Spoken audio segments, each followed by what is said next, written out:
Hey guys, welcome back to Masters Minutes. I'm NCS, your host for today and also a mod for the Pokemon Masters Discord. Joining me are my co-hosts Pose, Kiri, and Blade. Today's video will be a bit different from the regular podcast sessions, where we will discuss a tier list that was gaining a lot of traction recently on Reddit that was posted by Hugo Baby 69. In this video, we'll be discussing our opinions about the placements of the units on the tier list. Well, obviously, like all tier lists, our opinions about the matter is purely subjective and we're just trying to have some fun. So, what are you guys' impressions on the tier list? First Oh. impressions. It Overall, looks okay. Yeah. It's not the best, but I have my own, complaints against it, but it's got some parts like which I agree with. I mean, let's hear it, Kiri. For starters, I don't think Red should be on his own tier. let's start there. I Let's talk about personally that one. think this tier list itself is a flaw. Oh, okay, sure. Red, I don't know. He's very frail. I mean, yes, he kills things really quickly. He's got a guaranteed 100% accuracy on Blast Burst and Heat Wave, able to +3, +6 his stats easily. But if he gets touched, he just pretty much goes down. and also, Yeah, he's Glass Cannon. I'm not a big fan of that. and we've had Serena, who's probably like rivals around Red recently too. Like due to Just how because- strong her grid is and how strong she is as a base unit. Mhm. Honestly, I think Serena is much better than Red since Serena's the main reason people can do like day one BV with 3 units. Since Yeah, Go Viral 9 and Hypnosis is just broken. and she has dynamic entry, not to mention, first Hypnosis is a guarantee Hypnosis. Honestly, I from think there if you you give her separate Troublemaker 1, she'll never miss her Hypnosis. I believe you only need one of her trainer move to hit 100% accuracy. I might be wrong here. You need 2 of them. You need Okay. 2. Yeah. And then besides in the S tier, we've also got Garchomp at S, which is agreeable, but I think this is under the condition of Sand. So it's like a very if under Sand, Mega Garchomp would be S. Speaking of S tier, SS Lisa should definitely be. She's probably like second best support in the game.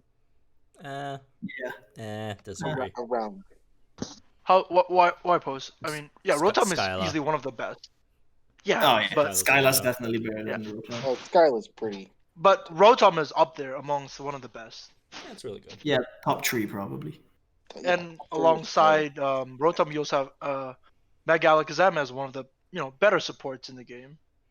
Which I mean, is my I'd opinion, argue that- probably the best unit in the game. That's just me. But that's just your bias. Yeah, that's just your bias. I mean, no. I mean, I personally think what's his face? Swanna might be slightly better. But like in my opinion, it's either Alakazam or Swanna.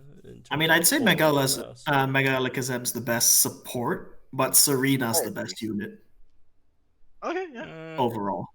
I think because I wanna chime in and say how everyone has a Swanna, but not everyone has a Sabrina. So I'm taking that into consideration that everyone has access to Swanna's grid. I mean, but this is a 5-star sync per tier list, so Okay. Swanna isn't even in Yeah, this list. Swanna. I- I get. I don't understandable. That's think my own. ranking in terms of how powerful the unit is. I don't think you should take in consideration how accessible they are. This is just Also, theoretical. Okay, so, none of this is like Alright. 100% just Yeah, practical. because like 3 out of 5 Guzma is like extremely hard to get. I don't know if you guys like disagree with me, but I find it weird that Blue is actually on the same tier as Guzma. Yeah, so that's one of the complaints I want to like kind of Yeah, that's bring like, in. oof. That is eyebrow raising. He does decent damage sometimes when he's He's- Mega Evolved, but like Yeah, just- he's in the he's niche also- of flying strikers Yeah, best guess? flying striker. because there's like probably 3 in game. Three. I wanna say I Two think there's cannon? Two And there's cannon. 2 can. What else? And Delibird. Deliber's Celebrate Tower. 3 that was gauge. support. 3 gauge fucking 3 gauge drill drill. pack. Joe Pack, yeah. I don't know. Insane. Yeah, so- I can see Blue being in this tier if he had a grid, but since he doesn't have one, Guzma and Galate and Mega Houndoom are probably like much better units. Definitely. Oh, definitely. definitely. How you wanna raise the issue of Olivia being on the same tier as a gridded Mega Houndoom? I don't agree with that. I mean, honestly, because Olivia Mega straight up Houndoom- just doesn't have the damage, right? It's She- not. she's It's not. not- It's she really fell not she fell close. off. She fell off. Yeah. Right, like if you She- compare like Olivia to Guzma, and like here's the like Olivia basically does around the same damage as Guzma does on the pin missiles. Guzma obviously one gauge less than Olivia to use Yeah. the move, and has to move gauge refresh. And this is again generally my general issue with ranking these sort of units on the same tier as a lot of these like really much better gridded strikers like Guzma or whatever, Houndoom, or even say probably one of the not as good ones, maybe even like Berg or whatever, because these units, right? Again, we are talking about single player and stuff. Like straight up non-gridded units have a massive disadvantage by just not having MGR or MPR. Like even if we just take out damage, right? Just if we don't even take damage into account, like just straight up no MPR, no MGR is just a huge disadvantage, unfortunately, in this day and age. Yeah, definitely. I agree. Yeah. Just because of MGR kind of eliminates that factor of having to wait for your bar to recharge, and so you can instantly get it. Even though it's a chance, you can't ignore that chance. Very strong, and it keeps up with the damage. Whereas like Olivia has just I believe she has every time she crits, she gains a It's speed. Amped up. A speed. Yep. Oh, which is like a strong It ability. is really Shouldn't be good. ignored. But I Yeah. think that she doesn't have that MGR. It's not instant, so she can't say spam Stone Edge like back to back. She has to wait maybe a few seconds just Yeah. before she can. Also, specifically for Stone Edge, right? Stone Edge is actually really, really bad. The only way to, increase the accuracy, obviously, is hard as diamonds, which, again, without MPR, kind of sucks. Again, you could always use accuracy buffers as supports, Alexam, or I'm not sure if you want to use Alexam here, but maybe like Rotom or something. But in general, it does have like those issues as well. And again, it's not exclusive to Olivia. We're not trying to hit on Olivia or whatever. I love Olivia, right? It's just in general, it's a general like issue with all strikers without grids, unfortunately. Grids, yeah. I mean, Olivia also has another issue where her base speed is not that good. Mm-hmm. So, And she, like, even if she gets speed from amped up, +5 Olivia is still slower than +0 Sceptile. and she's honestly, Yeah, she's not, That's what. Sorry, you go ahead. she's not really tanky either. Her defense, I believe she has one of the lower defenses for a 5-star, right? Yeah, And she special also defense. lowers her special defense by 2. Yeah, on her train route. I mean, she her basically, defenses aren't like terrible, but again, yeah, she does. It's the 146 on both. yeah. Yeah. I also want to raise the other issue of Yeah. Skepta. I think Skepta is fair to say because of Lucky Skill's introduction. He greatly Dauntless. benefits from having Dauntless, even though crit ignores crit ignores stat debuffs, but you can't also ignore that sometimes you won't hit that crit. So I think Skepta is a fair, and obviously he could be easily one of the better strikers if he gets a grid, maybe a Mega Evolution as well, just to like spice things up. Yeah, I mean, you could say the Yeah, same but for I still almost all can't see them on the strikers. same tier as, like, let's say, Guzma and Mega Houndoom. Like Mega I mean, Houndoom's. we Mhm.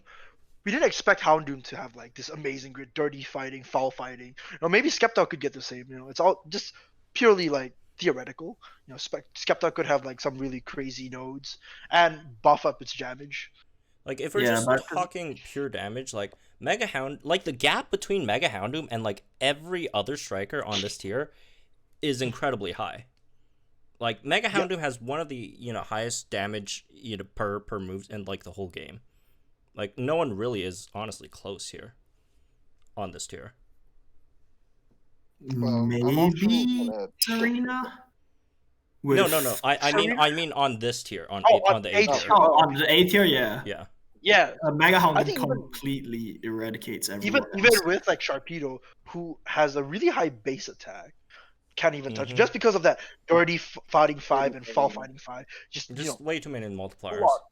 Yeah, Yeah. raw damage. And like I know we're probably not bringing in like other units into the equation, but like Yeah. you get a free unit Venomoth that helps like Karen a lot.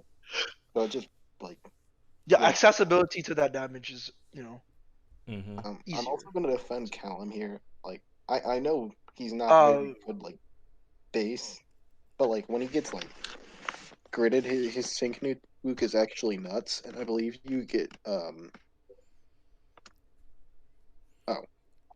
Like never mind. Like here's the thing with like Callum's generally like not like with Callum you could set up Houndoom as well, sorta. I do like using Callum generally because Callum not only has like Thunderwave and all that stuff, Callum also has like really good speed. Has like I think over 400 speed if I remember correctly. Which is always I really do like higher speed units. Let's see, yeah, 406 speed, which is always nice, and he also does get like self regen as well. So with like really solid defenses as well, or I wouldn't say defenses, just in general, like again, you do pick up the regen. And also have X speed on top of the really high speed. So yeah, that's always nice to have. Speaking on the line of psychic 5-stars, we also have Mewtwo, our very first free 5-star, and when he came out, I think he was boasted as one of the better, one of the best strikers. Yeah, with his like very high base SP attack, and the fact that we get access to 5 out of 5, 20 out of 20, with his also Shadow Ball and I believe Psychic Shadow Ball. Psychic, yeah. One very I think crucial thing about why Mewtwo was so good back then, because the back then the meta was co-op and crit was so incredibly powerful. Mewtwo could give himself +3 crit, right? And without supports, that's very powerful. But now in this meta nowadays, you could bring supports, much easier to run certain team comps, so it doesn't seem like as powerful it was before. But again, still really good. Yeah, I agree with most of the B picks, but stuff like Mega Steelix and Mega Steelix, Milotic, and Ambor, I feel they could move to the A tier since their sync grids are quite strong. Yeah, Steelix has that Surging Sand 9 Gyro Ball, which I actually really like. Just I know he's not meant to be like this like striker, but with the recent grids like Starmie, we've kind of seen like this sort of upsurgence of a potential DPS support unit. I'm not saying that he's like, oh, this is amazing node. I mean, it's just a fun node. Like I kind of enjoy it as like a unit to play around. If you have 3 out of 5. Yeah, and you can also couple it with Send Shelter, and also what was it? The Send Region. Yeah, I think Healing Sand, Soothing Sand, rather. Yeah, Healing Sand. Yeah. Soothing Sand. I personally, Soothing Sand. I don't really think you have to like move them up. I just think a lot of them are like too. I probably have to like move a lot of them a bit lower. Like the structure of this tier list does kind of seem like they are like grouping a lot of these into like these more higher tiers. So it does might be again just speculation. Might be because of again they're grouping all these into tiers, which makes it seem more like agreeable generally. Yeah, I think they should split it up into more tiers because we've been getting like way more units thus far with grid as well. And grid. Yeah, but I want to chime in and say I don't agree with this kind of tier. I think because Pokemon Masters has a variety of features, right? You got Legend Arena, Battle Villa, Co-op, single player, all these. I don't think it's right to make one tier list. I want to I think it's better if you create a tier list where it includes different columns. So let's say you have Alakazam, and then you rank it against how is it in single player, how is it in co-op, how is it in Battle Villa, how is it in Legend Arena. So instead of having having to compress every one of these rankings to one unit, you spread them out and break them down individually in their own feature. It kind of makes it more comprehensive and makes the unit more understandable at why it's this tier, why it's this tier. Yeah, this is my main. I think in their like original post they didn't like specify if this was like co-op or like single player or whatever. Yeah, right? yeah. Which I'm assuming this is just in general. Which not I don't think makes too much sense, unfortunately. Oh yeah, I think I used to do this where I would make a Belvilla tier list, a Mewtwo EXVH tier list, and then a Damn. general pooling tier list. Yeah, Yeah, I I think split I it up think into that 3 different tier lists. that's a more that's a easier to understand, easier to swallow. Because right now, some people would argue that let's say Guzma might not be A tier in this rank, but he might be S tier in this other game mode. So it's kind of messy. Mm-hmm. But honestly, I think Guzma's good in all 3 of them. He's good in Yeah, I'm just co-op. yeah, He's good in single just an player, example.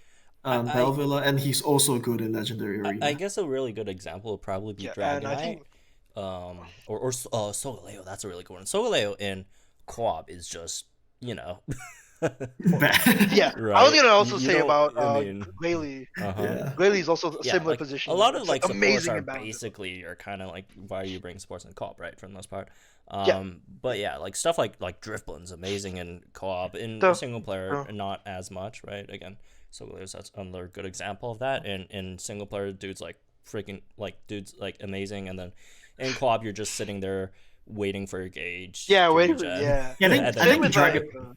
Mhm. I think Dragonite's also another one of those cases where Right. it's He really keeps bad in changing. co-op, but when it gets like Sabrina support, it becomes like one of the best units in the game. Yeah, I want to say same thing with like Glalie. You know how in Battlefield you can alleviate pressure of damage from one of your tanks to like move it onto Glalie, but in say like normal single player mode, Glalie just doesn't offer as much with the taunt because with the newly added like tactics thing where you can choose which Pokemon is going to get hit first. It's not as useful. I want to say. I mean, I disagree with that because one thing you can do with Glalie is you can have another support be the tank, and while that support is low, I get it. you can switch the aggro temporarily over to Glalie Okay. while that support heals up with the region. Okay. About I see, I that's see. what they did in Battle Villa, right? I think that's what made her somewhat useful. Yeah, that made her really Yeah. good in Battlefield. Probably one of the better supports as well, because of that damage, like just removing pressure from your main tank. Yeah, and the strikers can also heal off like AoE damage from sinks and all of that. Let's see, anyone else in B? Ho as another legendary pair, I guess.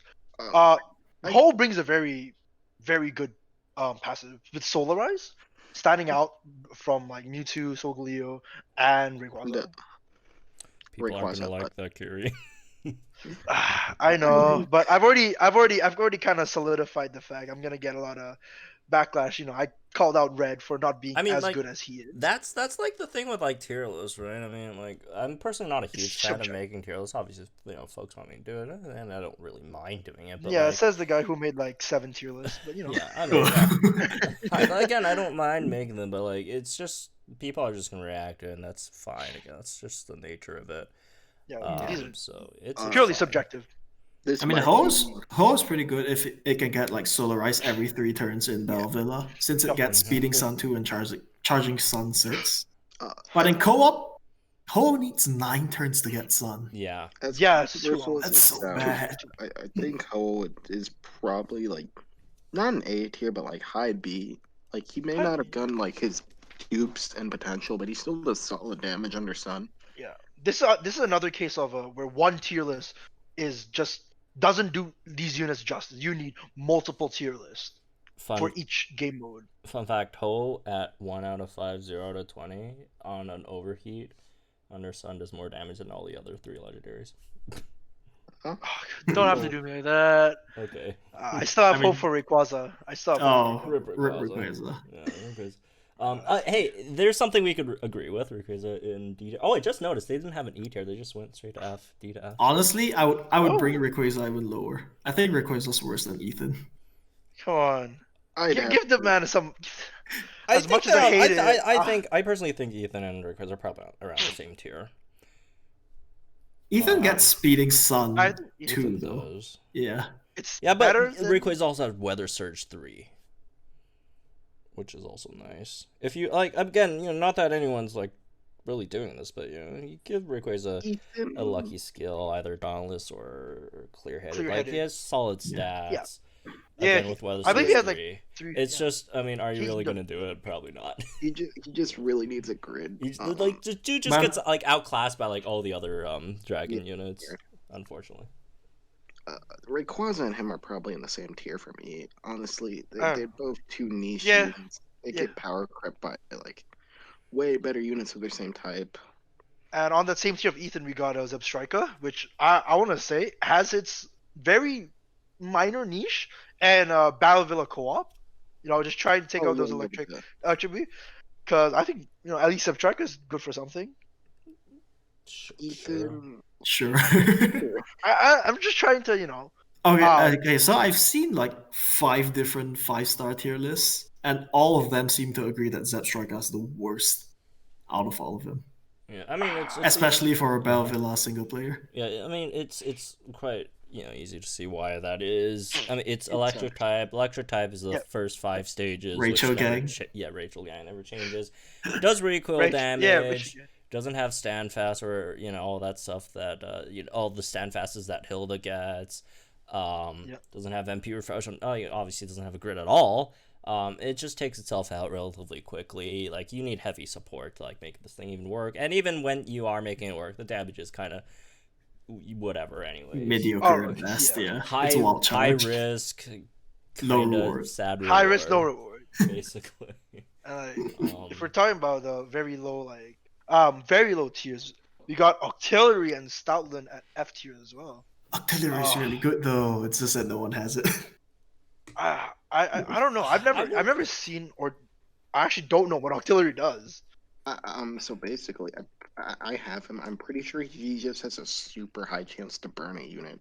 It's Scald. Scald Alright, is so- the lower accuracy thing, whatever it's called again. Yeah. Alright, so he has piercing gaze Octazooka, I think, right? for that's actually- Fortuitous 4, which is a 50% chance to boost a stat random every time stat. it uses an Wow. attack. Okay, that is not bad. Hostile Environment 1, which makes Scout goes from 30% to 51%. Mm-hmm. That's the And- high. Oh. That's pretty good. I mean, well, And Octazooka, which has a 50% chance to lower accuracy. That is very good. Holy. it's Honestly, too high after learning cost though for me personally. So why are the consensus as a guy who doesn't know what's going on behind Octillery? Why does it have such a bad like consensus? Like the ideas that Mainly due It's because no one pulled for him. everyone and- pulled for Rosanta. Okay, the Oh, reason no one pulled for Seabolt is because back then co-op was the main. Yeah. okay. I mean, Right, we didn't have battle blows. You, Yes. We should, did have that. you should use. So like, why an would you other use a unit. unit? Why would you use a unit that gets +4 special defense, +4 defense, and +4 special attack And also keep just in mind, for co-op? Keep in mind, Like- back then, like the co-op, the big thing was like EX challenge, right? And a lot of them are flame proof. You know, you can't lower their accuracies or whatever, right? So like, what are you doing with this thing? Yeah. Yeah, It's much So better he's- now. he's really good in Bellvilla, but no one pulled for Seabolt because Bellvilla was not a thing back then. Oh, what do you guys I, think about I wouldn't say Sharon really Selling? good. It's I like, mean, here's my thing with Octillery. Decent. Octillery, like, burn is good. It's not 100%. Well, you know, Torkoal has 100% burn. Well, I mean, there's accuracy issues, slight accuracy issues. But you know, Torkoal's better burner. Straight up, what's his face? Healus is a better accuracy decreaser, right? It's you know, it gets outclassed. In a lot of Yeah, but it's Mhm. it's roll compression though. You can get like Torkoal and Heliolisk in one unit, and he gets like Sure. +4 special defense and +4 defense. Mm-hmm. And also +4 special attack. So just like slap vigilance on it and it can't Yeah, get but like, crit. isn't what I think Octazooka is what 2 gauge move, and then Scald's what 3 gauge or something. It's I just feel like it's way too high cost for like the rewards, in terms that we're getting back. Again, it's not. It's obviously much better, but I Yeah, I don't think guess. it's like. But Scout has pretty decent Whatever. attack. It's like 87 base power and 104 at 5 out of 5. Yeah, it also has like 231 special attack. What do you guys think about Sharon and Stoutland's placement in F? Honestly, I'd move him higher a bit. Yeah. It's a worse Glalie. Yeah, basically. He has the whole regen thing, which it did help me a lot when launch came out. I did use them a lot Mm-hmm. because of his regen, and his crunch did decent damage, like sometimes. Wait, isn't Crunch a 3-gauge move? It is. It's The other 3 one is gauge, what, but you can Facade or recover something, as 1 right? gauge.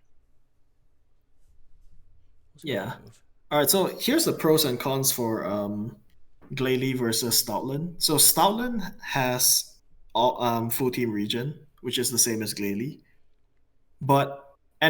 The pros of Stoutland is that he has move gauges with that, but his lowest gauge move is Facade, which is 2 bars, while Glalie has, I think, Powder Snow, was Yeah, it? one Which is bar 1 powder gauge, though. so it's more spammable in Bellevilla Mm-hmm. in comparison. Sharon is basically like a budget Glalie.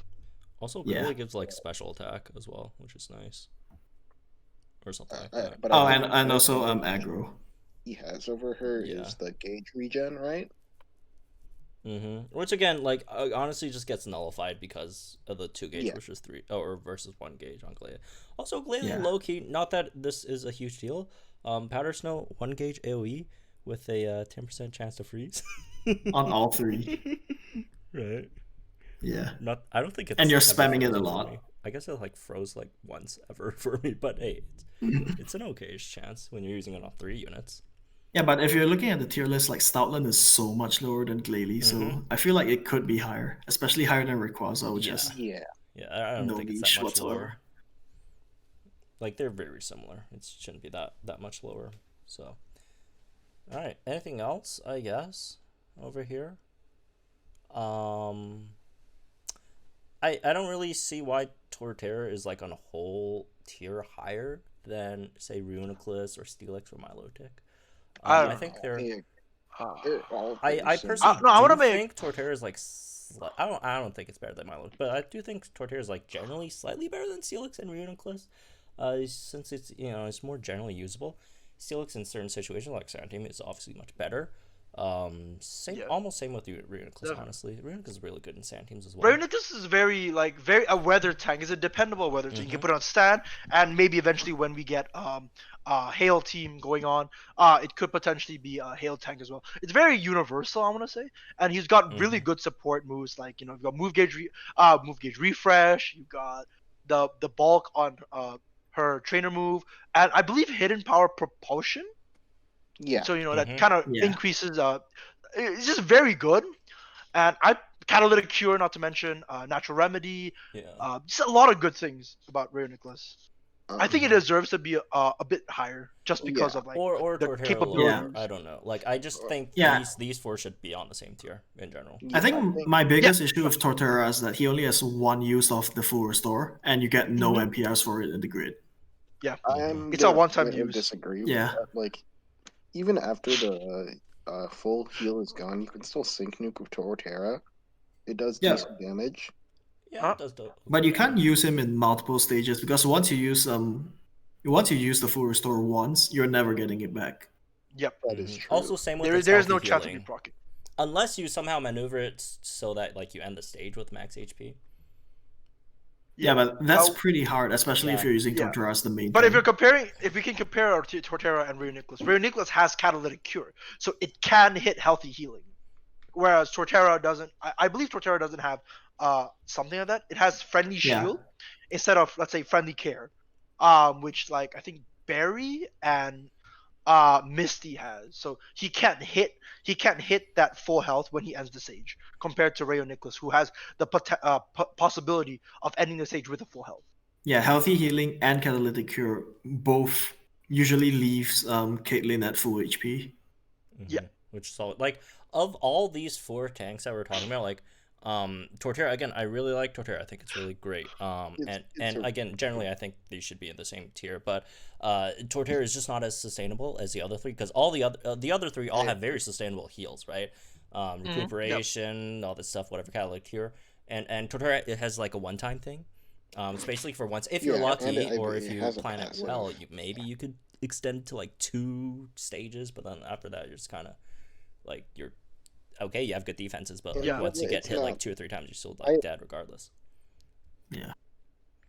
Basically, in Villa, Torterra. It's a good tank, but it doesn't really have like the strengths of Caitlyn, where it can like heal up like during like the stages, and Torterra kind of just dies after like 2 or 3 stages because it doesn't have that same advantage that it does that Caitlyn has. Mm-hmm. And again, Jasmine, I I don't know much worse. about, Mm-hmm. but I know she's really good with sand. Oh. Mm-hmm. Yeah, but Caitlyn's one big issue is that Caitlyn's a striker, so her like, defenses her are not that defenses great. are kind of whatever. Mhm. Yeah. But If she she does gets have a Giga impacted, she's instantly getting erased. yeah. Mhm. She also, I think her trainer move only boosts special defense, so she's more. No, of a special... it's both +1 defense and +1 special defense and Oh, +2 special okay. attack. Oh, okay, my bad. Mm-hmm. Yeah. Anyways, Yeah. So other than that, anything else? oh, well, one more. Plumeria is insanely underrated in my opinion. Yeah, not agreed. just in this 100%. tier list, just like in general, right? No one really. Uh-huh. Yeah. Like sure, like its Sorry, I'm gonna damage say. is kind of whatever, but like one thing that people like really kind of like gloss over is this thing is like an insanely good tech unit with with Smog, which is very, very spammable. It gives you both flinch and poison on one move, which is a 1 gauge move with MGR, and also gives you some like other stuff like move gauge boost or whatever. I think it's a really good tech. Which also like, which also lets you pair her with like Karen. Yeah, because on a 1-bar move, especially having the chance to both flinch and poison. So if it's you can hit both of them and then hit it hit the opponent with Houndoom, it'll do massive damage for like, let's say Dark Pulse plus Smog. It's four gauges. It's not bad. It's pretty good. Mm-hmm. And like even though it's damage whatever, it's still like solid damage AoE, right? Yeah. One thing I want to bring up before we wrap this up, I think Kukui, he's definitely like really good. Yeah. I think he should be A tier, like mainly due to the fact he is really spammable with Excel Rock, quick move, and Lear's only one bar, right? Yep. 1 bar, and it's AoE. You can lower defense, and you can have like Iris example. You can have Iris go ham on it. Yeah. A good pairing I always use was Lycanroc and Iris. So it's very underrated, and it has the potential of being super strong. Yeah. Yeah. Like, okay, the thing about Lycanroc is it gets 3 Accelerocs and 2 trainer moves that refreshes Acceleroc, so it gets 11 turns of 0 gauge moves. And if you triple Q in Bellevilla, that's basically 11 times 3, which is 33 moves that you can use. 33 turns where you use 0 gauges with Kukui. Mm-hmm. Also, Kukui has insanely good speed, if I remember correctly, right? One of the very high. Yeah. Mm-hmm. He's been getting a bit more attention recently due to Serena with the sleep strategy. Really? Yeah, it's like I've seen a few people use Iris, anyways, but that's not on topic of this video. But so it's like Serena, Iris, and Kukui, where Kukui lowers the defenses while Iris does outrage. Yep. I mean, you could basically throw it in with like any like physical unit. It does like really good. And like the other great thing about Lear is it's kind of sort of like an attack buff that you don't have to like spend MP on. Obviously not as good as like +1 physical attack because the opponent generally does have some kind of defense reduction mitigation, right? So it's not as good, but again you're not spending any MP on it, so it's it's free damage. Yeah, and another thing is that if you're using Lear, especially if there's 9 units in Bellevilla, once you've killed them, you have to re-Lear them, the second row and the third row. Yeah. Mm-hmm. Yeah. Do you guys have any like you want to cover before we? I think other than that, I kind of agree with most of these. Yeah, it's maybe like Samurott could have been higher because he's a really good physical support. Max attack, max speed, no crit. Yeah, but I don't think Samurott should be on the same tier as Dusknoir, though. Yeah. Since Dusknoir is max attack, max crit, and move gauges. Like I mentioned before, I don't really want to move a lot of these up. I want to move a lot of them like down. and like Yeah, Uh, I'll a few probably more just make tiers. more tiers and then yeah, just like but move them yeah. down. Other than that, I think it's fine. Also, I might get a bit more hate for this because I don't think Delibird is like that great anymore. Because first of all, Delibird's all the presents, which is an insanely good move gauge regen. It's doesn't last for it only lasts for I think 8 turns or something like that. It'll last for a few turns, and then goes away afterwards. It's just not as like in longer like for shorter stages, sure, that's fantastic. But for like longer stages, if you're like doing a battle boss, if it's 9 opponents, speed is generally just straight up better. And if you're putting it in the same tier as Samurott, I just think Samurott is just overall just a better unit than Delibird. I think Samurott. that's it. I think other than the arguments I have, pretty much agree with most of these. Yeah, it's a placements, I guess. solid list. Just some Yeah. of these are. But it's okay. mainly because like everything's in A, B, and C tier. They're all Yeah. like bundled up Mhm. together. I think it would have been fixed if you add more tiers in between, but just my 2 cents. Or just have more units in the lower tiers. Because like what D tier Yeah. has like 2 units, F tier has which there's no E tier. F tier has 2 units, and then like the last tier. This is so sad. Alexa played It's Despacito. Despacito. That's I mean, Shut it up, is his own but, tier. yeah. Anyways, Well, I think that'll be it for this one then. Well, hope you guys enjoyed this video, and if you want to check out our socials and stuff, they'll be linked down in the description. And hope you guys have a nice day. like and All right, see subscribe. you. See ya.